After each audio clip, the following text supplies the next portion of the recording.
O julgamento mais famoso e também mais injusto da história da humanidade foi aquele que condenou o Senhor Jesus à morte por crucificação. Toda a lei ocidental é baseada no direito romano, e apesar do julgamento do Senhor Jesus ter sido uma verdadeira farsa, é evidente que procurou-se respeitar as normas de um processo jurídico. Portanto, tal julgamento deveria ter uma sentença e por escrito. E pesquisando sobre este assunto, descobrimos que existem apenas 2 cópias antigas da sentença que condenou Jesus e estão escritas em pergaminho. Uma dessas cópias está guardada no Arquivo Real da Academia de História da Espanha, em Madrid, e a outra na cidade de Áquila, na Itália. Tal documento diz o seguinte: Eu, Pôncio Pilatos, regente e governador de Jerusalém, neste ano 19 do reino de Tibério, imperador romano de todo o mundo, monarca invencível, no ano 121 da Olimpíada, ano 124 da Ilíada, ano 73 da progênie do Império Romano e ano 1297 da independência da Babilônia, sendo governador da Judéia Quintino Sérvio e gerente da Baixa Galileia Herodes Antipas, tendo como pontífice do sumo sacerdote Caifás, Magnus do Templo Ali Lamael, Robã Acabel, sendo cônsules romanos na cidade de Jerusalém, Franquino Centauro, Quintino Cornélio Sublime e Sisto Popílio Rusto. Hoje, dia 25 de março, eu, Pôncio Pilatos, aqui presidente do Império Romano, dentro do palácio e arquirresidência, julgo, condeno e sentencio à morte Yoshua, chamado pela plebe Cristo Nazareno, Galileu de nação, homem sedioso contra a lei mosaica e contrário ao grande imperador Tibério César.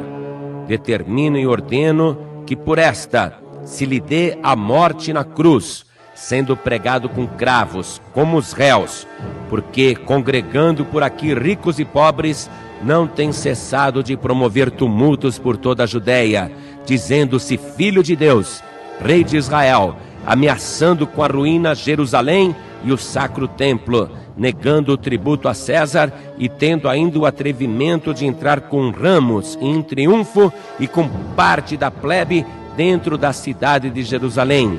Que ele seja ligado e açoitado, que seja vestido de púrpura e corrido de alguns espinhos com a própria cruz aos ombros, para que sirva de exemplo a todos os malfeitores e que juntamente com ele sejam conduzidos 2 ladrões homicidas e sairão pela porta sagrada hoje Antopiniana.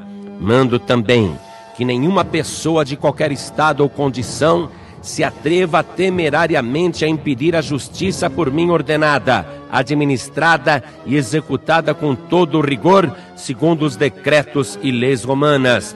Quem tal se atrever será acusado de rebelião e sofrerá as penas respectivas. Testemunhas pelas 12 tribos de Israel: Rabaim, Daniel, Rabaim Jonim, Boncar Barbassu, Lobe Pelucunani, pelos fariseus, Rubia Simeão, Ronol, Rabani, Manduan, Buncorfose, pelos hebreus, Nitalbeto, pelo império e presidente de Roma, Lúcio Lespita e Amasso Quílio, e que se conduza Yeshua ao monte público da justiça chamado Calvário, onde, crucificado e morto, ficará o seu corpo na cruz, como espetáculo para todos os malvados, e que sobre a cruz seja posto um título em 3 línguas, hebraica, grega e latina, dizendo: Yoshua Nazarenos Rex Juderion. Esta é a sentença. Cumpra-se.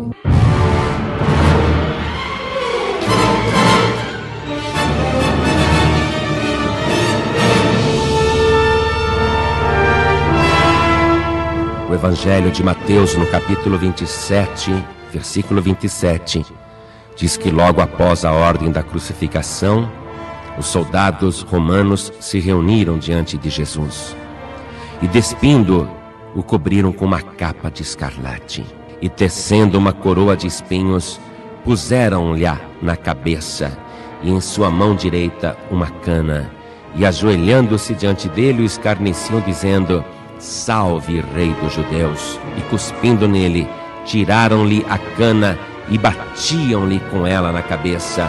E depois de o haverem escarnecido, tiraram-lhe a capa, vestiram-lhe as suas vestes e o levaram para ser crucificado.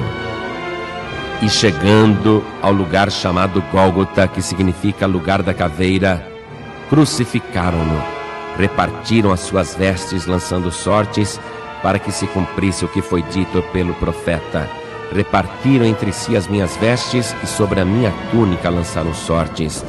E assentados o guardavam ali, e por cima da sua cabeça puseram escrita a sua acusação: Este é Jesus, o Rei dos Judeus. E foram crucificados com ele 2 salteadores, um à direita e outro à esquerda. O Evangelho nos garante que ali, pendurado no madeiro, no meio de 2 malfeitores, estava um meigo nazareno. E ele ficou ali, até que às 3 horas da tarde rendeu o seu espírito. A terra estremeceu, houve um terremoto, trevas total, e o Filho de Deus morreu. Em seguida, o seu corpo foi retirado da cruz e colocado num sepulcro, fortemente guardado por soldados durante aqueles 3 dias em que ele havia prometido que iria ressuscitar. E assim ficou no final da sexta-feira, o sábado o dia inteiro. E todo mundo, inclusive os discípulos, acreditavam realmente que o Senhor Jesus estava morto. Mas o próprio Evangelho nos diz que no domingo pela manhã houve novamente um grande terremoto, porque um anjo do Senhor, descendo do céu, chegou, removeu a pedra que estava na entrada do sepulcro e sentou-se sobre ela. E o aspecto do anjo era como um relâmpago, e a sua veste branca como a neve. E os guardas que guardavam o sepulcro, com medo, ficaram muito assombrados e como mortos. E eis que surge de dentro da sepultura aquele mesmo Nazareno que injustamente tinha sido condenado à morte. Agora Deus estava fazendo justiça. Ele não poderia ficar retido pela sepultura, porque ele não tinha pecado algum e nem culpa alguma. Agora ele sai ressuscitado. As marcas dos pregos ainda podem ser vistas nas suas mãos e nos seus pés. Sobre a sua fronte ainda há marcas de feridas por causa da coroa do espinho. No seu lado direito ainda tem aquela marca da lança do soldado romano. Mas nenhum desses ferimentos conta mais, porque Jesus Cristo está vivo e ele sai caminhando. Aquele que tem vida e vida de verdade agora está tomando posse da morte, está aniquilando o inferno e tendo a vitória contra toda a maldade. Jesus Cristo ressuscitou.